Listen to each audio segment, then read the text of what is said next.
Hi hello friends, എല്ലാ കൂട്ടുകാർക്കും നാളത്തെ പ്രൊമോ റിവ്യൂയിലേക്ക് സ്വാഗതം. അങ്ങനെ നമ്മുടെ സരിയു ഡ്രൈവർ എല്ലാം കാണുന്നത് കൊണ്ട് തന്നെ ഡ്രൈവറിനെ പേടിപ്പിക്കുകയാണ്. ഇവിടെ നടന്ന കാര്യങ്ങൾ നിങ്ങൾ പറഞ്ഞു കൊടുക്കരുത്, നിങ്ങൾക്ക് പണം ഒരുപാട് തന്നിട്ടുണ്ട് ഞാൻ, അതുകൊണ്ട് ഇവിടെ നടന്ന കാര്യങ്ങളൊന്നും പറയരുതെന്ന് പറയാണ്. അങ്ങനെ ചായ വെക്കാൻ പോയ താരയുടെ തല അടിച്ച് പൊട്ടിക്കാട്ടെ നമ്മുടെ സരിയു. പക്ഷെ താര ഇതൊന്നും കിരണിനോടും കല്യാണത്തിൽ പറയുന്നില്ല.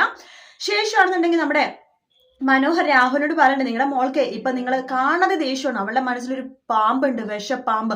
ആ പാമ്പ് നിങ്ങളാണ്, അതുകൊണ്ട് നിങ്ങൾ മര്യാദക്കായിട്ട് പെരുമാറണം, അല്ലെങ്കിൽ സത്യങ്ങളല്ലേ നിങ്ങളുടെ മോൾക്ക് ഞാൻ പറഞ്ഞു കൊടുക്കുമെന്ന് മനോഹർ പറയുന്നുണ്ട്. വിക്രമാണെങ്കിൽ ഹോസ്പിറ്റലിൽ ഒരു കല്യാണിനെ കാണുന്നത് ദേഷ്യം വരുവാണ്. എടി, നിങ്ങളുടെ ചേച്ചി എന്ന് പറഞ്ഞാൽ കാർത്തികയുടെ കമ്പനി വളർന്ന് വലുതാക്കാൻ വേണ്ടി ഞാൻ ഒരുപാട് കഷ്ടപ്പെട്ടിട്ടുണ്ട്, അത് എനിക്കും കൂടി ഷെയർ കിട്ടുമെന്ന് പറഞ്ഞിട്ട് ഞാൻ കഷ്ടപ്പെട്ടത്, അതൊക്കെ വെറുതെ ആയെന്ന് അറിയുമ്പോഴേക്കും എനിക്ക് ഭ്രാന്ത് പിടിക്കൂടി, ഞാൻ വെറുതെ വിടില്ല എന്നൊക്കെ പറഞ്ഞിട്ട് വിക്രം ഒന്ന് പൊട്ടിത്തെറിക്കുമ്പോൾ കല്യാണി ഒറ്റ മുഖത്തിൽ ഒറ്റ അടി വെച്ച് കൊടുക്കുകയാണ്. വിക്രം തല കറങ്ങുന്ന പോലെ ആവുന്നുണ്ട്. കല്യാണത്തിന് വല്ലാത്ത ദേഷ്യം തോന്നുന്നുണ്ട്. ആ പകയിലാണ് വിക്രം നാളെ ദീപിയുടെ അടുത്തേക്ക് പോകുന്നുണ്ട് തല തല്ലി പൊട്ടിക്കാനായിട്ട്. വീഡിയോ ഇഷ്ടപ്പെട്ടെങ്കിൽ ലൈക്ക് ചെയ്യുക, സബ്സ്ക്രൈബ് ചെയ്യുക, കമന്റ് ചെയ്യുക. നാളെ രാവിലെ കാണാം. Good night, take care, bye bye.